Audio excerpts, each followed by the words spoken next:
Merci de nous suivre sur l'ensemble de nos plateformes pour vous informer sur Prestige. Au sommaire de cette édition, déguerpissement du marché central de Thiès, l'adjoint au maire Babacar Dembélé nous fait l'économie de cette opération. Collectif des conseillers municipaux du Sénégal, l'antenne départementale de Thiès a mis sur pied son bureau. Et puis, suite aux décisions du chef de l'État de suspendre toutes les procédures domaniales dans certaines zones comme Dias, dans le pôle de Daga-Kholpa, le maire s'est dit réjoui de cette décision. La page de l'actualité nationale avant celle de l'actualité internationale et la page des sports viendra boucler ce journal dans un court instant. Le développement.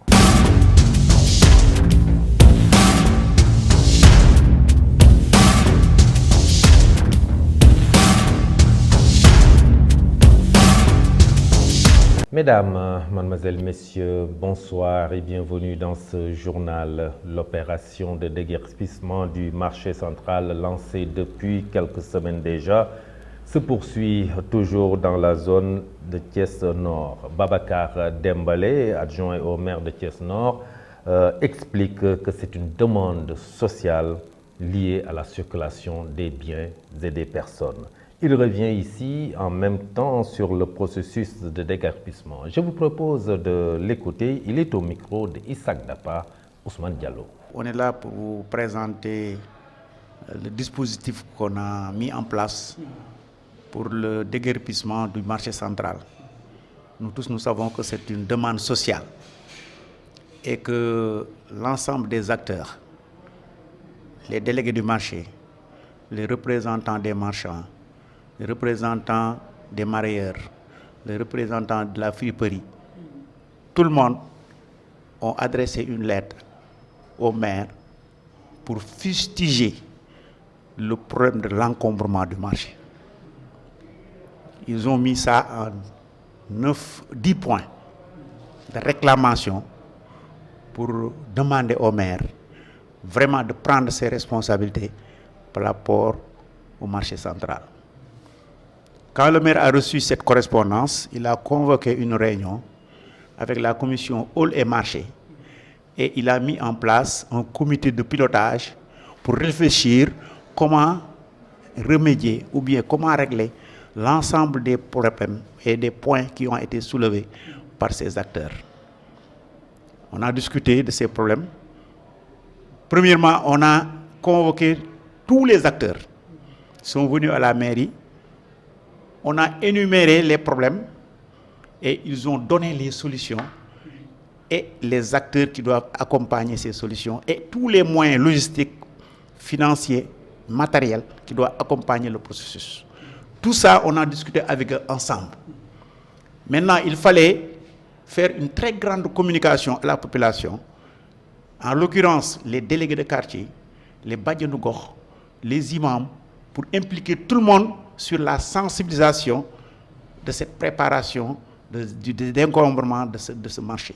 Des conseillers municipaux du département de Thiès ont mis sur pied ce week-end dans la cité du Rail le bureau de la section départementale du collectif des conseillers municipaux du Sénégal, une structure en gestation qui se donne comme mission de revaloriser le statut de l'élu municipal. Ainsi, ce collectif s'engage à défendre les intérêts matériels et moraux de tous les conseillers municipaux. Selon leur porte-parole Ousmane Fall, que je vous propose de suivre, il est au micro de Mam Biram Sissegay et de Cheikh Fall. En effet, notre collectif des conseillers municipaux du Sénégal, section département de Thiès, dont la coordination est mise sur place aujourd'hui, est un cadre de concertation, d'échange, de partage de décisions et d'actions qui a pour objet défendre les intérêts matériels et moraux de tous les conseillers municipaux, de renforcer les capacités des conseillers municipaux et de nouer des partenariats avec des partenaires techniques et financiers. En cette journée, nous pensons et souhaitons, à travers ce bureau, coordination départementale et stimuler la satisfaction et l'atteinte des objectifs, nous ne manquons de saisir l'occasion pour solliciter au président de la République, Bassirou Diomaye Faye, et à travers les autorités et les services compétents pour lui faire parvenir nos doléances qui sont également la revalorisation de l'statut du conseiller municipal, la prise en charge sanitaire du conseil municipal, l'augmentation des indemnités de session du conseil municipal, la mise sur pied d'une coopérative d'habitat pour les conseillers municipaux.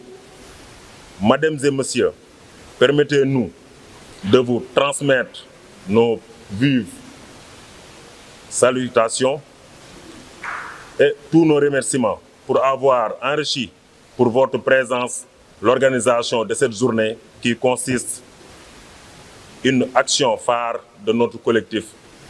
Le président du mouvement Thiès Sunu Moomel, Habib Kane, a fait face à la presse ce lundi. Il s'est prononcé sur le dispatching des terres à Mbour 4. Le conseiller municipal à Thiès-Ouest a ainsi exprimé son étonnement en constatant la façon dont les terres de Mbour 4 ont été octroyées à des personnalités qui, pour la plupart, sont hors de Thiès et des localités environnantes. M. Kane dira lors de ce point de presse qu'il urge pour les acquéreurs d'expliquer aux Sénégalais, notamment aux populations de la région de Thiès, les tenants et aboutissants de leur acquisition. D'après lui, ce sont les responsables politiques thiessois qui sont indexés, mais il y a pas mal de chefs religieux et autres qui ont reçu des terres, et que l'idéal serait d'y aller en douceur, car ces derniers pourraient demander ces terres au nom de leur talibé, dira-t-il. Je vous le disais tout de suite dans le sommaire, suite aux décisions du chef de l'État de suspendre toutes les procédures domaniales dans certaines zones comme Diass dans le pôle de Daga-Kholpa, Mamadou Dione, le maire de la commune, s'est dit réjoui de cette décision. En effet, selon lui, la mairie a toujours été à côté de la population pour défendre leurs intérêts, notamment dans la gestion de leurs terres. Il a tenu ses propos lors de la cérémonie de pose de première pierre du bureau foncier de Diass. Mamadou Dione, que nous suivons. La convention que nous avons signée avec le Procasef regroupe entièrement nos objectifs. Objectifs et préoccupations centrés autour du citoyen. Comment donner aux citoyens de Diass le sésame d'un document? Document qui donne une identité et une sécurité à son lieu d'habitation. D'habitation ou d'activité économique, voire même d'activité sociale.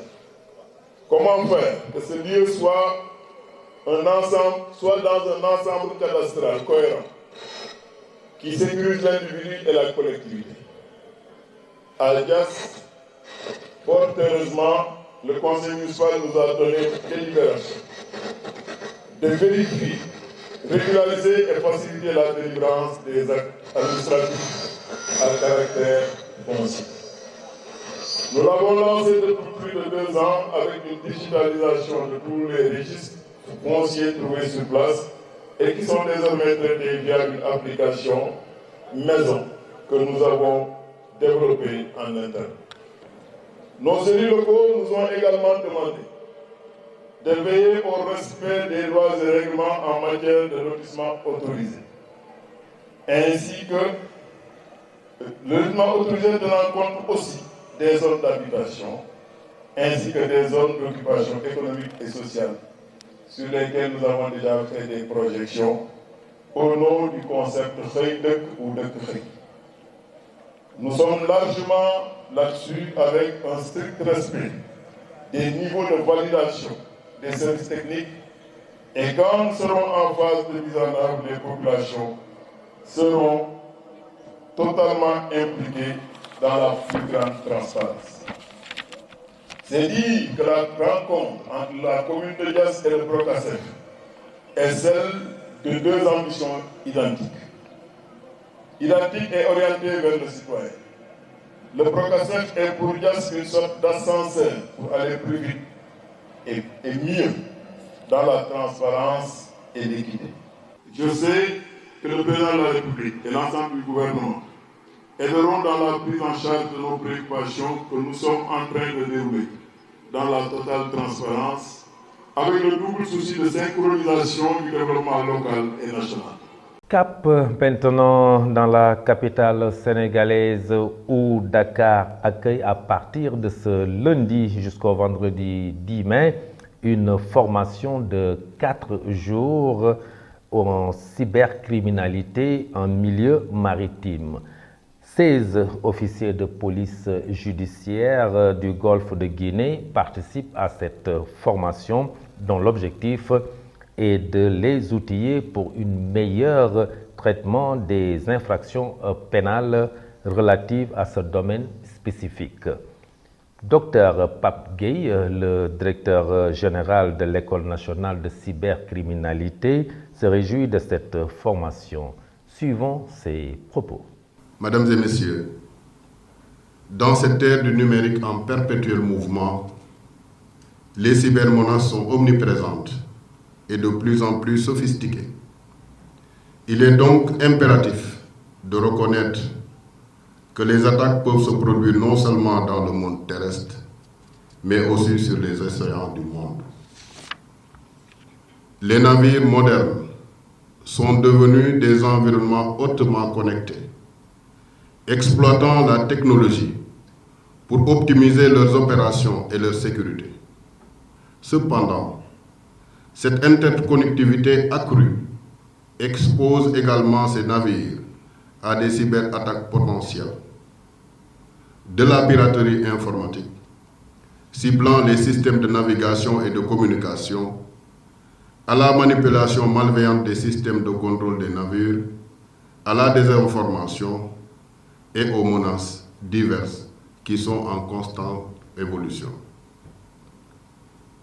Face à de telles situations, la lutte contre la cybercriminalité en milieu maritime revêt une importance capitale. Tout incident de cybersécurité doit être traité avec le même sérieux que celui constaté en milieu terrestre. Cela inclut la préservation des preuves numériques, la collecte d'informations pertinentes, la documentation minutieuse de la scène de crime informatique. La gestion appropriée de cet environnement criminel en milieu maritime présente des défis. Et les conditions environnementales changeantes, les contraintes de temps et la complicité des systèmes à bord sont des éléments importants à prendre en compte dans la collecte et dans l'analyse des preuves numériques. De plus, la coordination entre les autorités maritimes, les organisations d'application de la loi et les experts en cybersécurité, cette collaboration est importante pour assurer une réponse efficace et coordonnée. Mesdames et messieurs, comme vous le savez, en négligeant l'importance de la lutte contre la cybercriminalité en milieu maritime, les États risquent de sous-estimer les conséquences graves que les cyberattaques peuvent avoir sur la sécurité maritime, la navigation et même sur la vie humaine.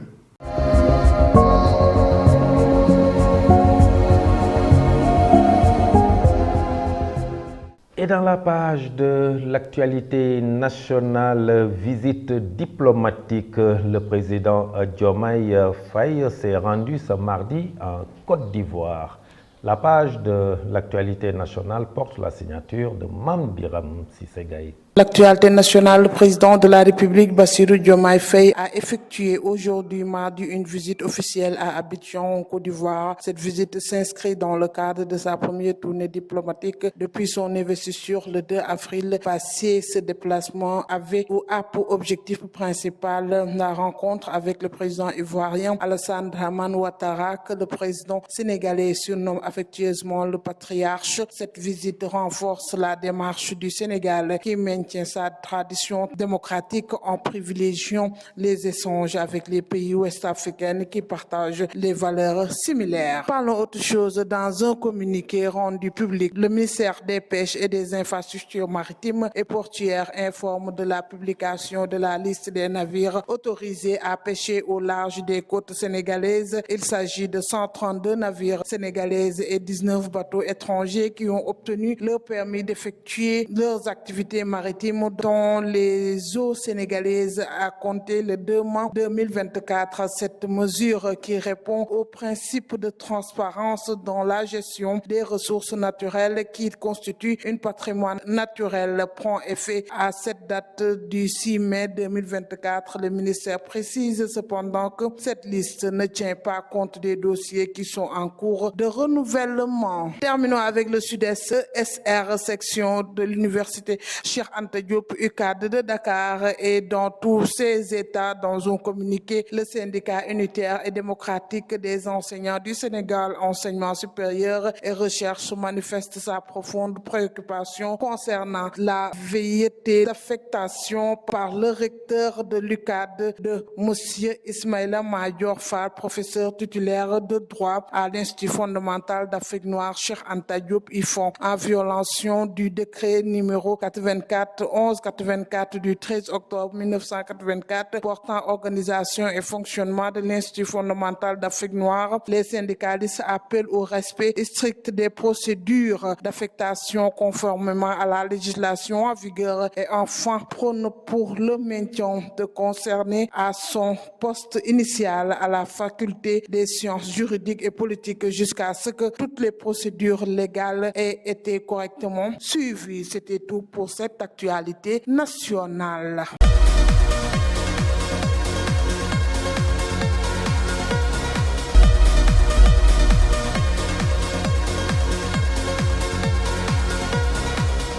Et dans la page de l'actualité internationale, condamnation en RDC enchaîne avec le bombardement d'un camp de déplacés près de Goma.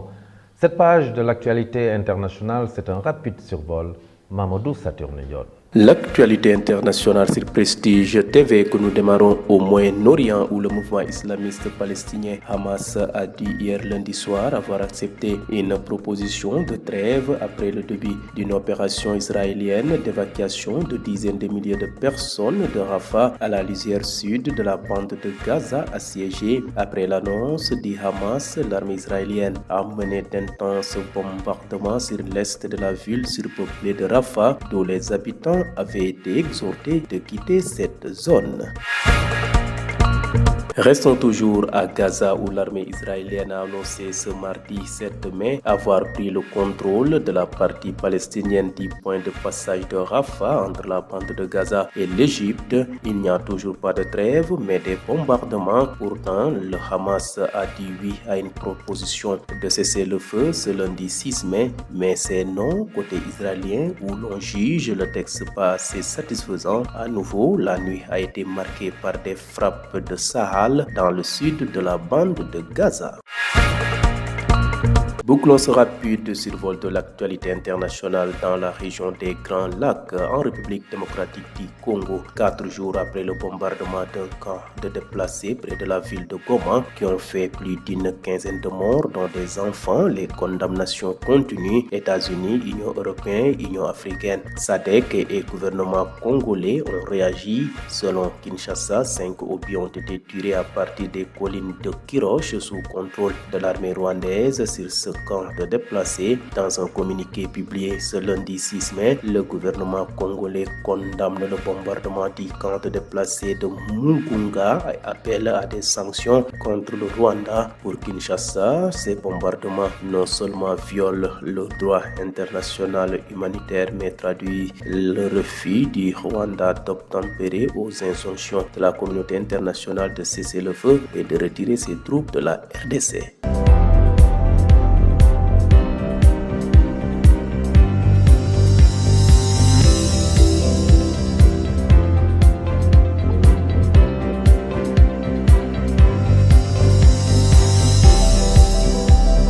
Actualité sportive, championnat national 20e journée, l'AS Kaffrine et Mbour Petite Côte se neutralisent. Ibrahima Sarr. L'actualité sportive, l'AS Cameroun évoluera la saison prochaine en Ligue 2 en allant battre ce lundi Diamono de Fatick sur son terrain 4-0 lors de la 20e journée de National 1. Le club de Cameroun consolide sa première place dans la poule A avec 40 points. À 2 journées de la fin du championnat, le club Lébou, qui compte 8 points d'avance sur le 4e Gazelle de Bignona, est assuré de terminer dans les 3 premières places qualificatives pour la montée en Ligue 2. C'est donc un jour historique pour l'AS Cameroun qui n'avait jamais atteint ce niveau dans le football sénégalais. Par l'autre chose, l'AS Kaffrine a pris un point précieux dans la course à la montée en Ligue 2 grâce à son match nul, un but partout contre Mbour Petite Côte au stade Caroline Faye de Mbour. Cette affiche phare du National 1 n'a tourné à l'avantage d'aucune des deux équipes. L'AS Kaffrine laisse ainsi filer le premier au classement. L'AS Cameroun qui a étrié Diamono de Fatick 4-0. Et pour terminer, le Sporting Lisbonne a remporté ce week-end le titre de champion de Liga Portugal grâce à sa victoire contre Portimonense, marquant ainsi son 20e sacre national. Parmi les artisans de ce succès, 2 joueurs africains se distinguent: Katamo, le talentueux allié mozambicain, et Ousmane Diomandé, le solide défenseur central ivoirien. C'était tout pour cette actualité sportive. Merci beaucoup Ibrahima Sarr pour cette page sportive qui boucle ce journal. Juste derrière la version Wolof avec Fatou Fall. Cette version française du journal est à présent terminée. Merci de l'avoir suivi. Passez une excellente fin de soirée. Au revoir.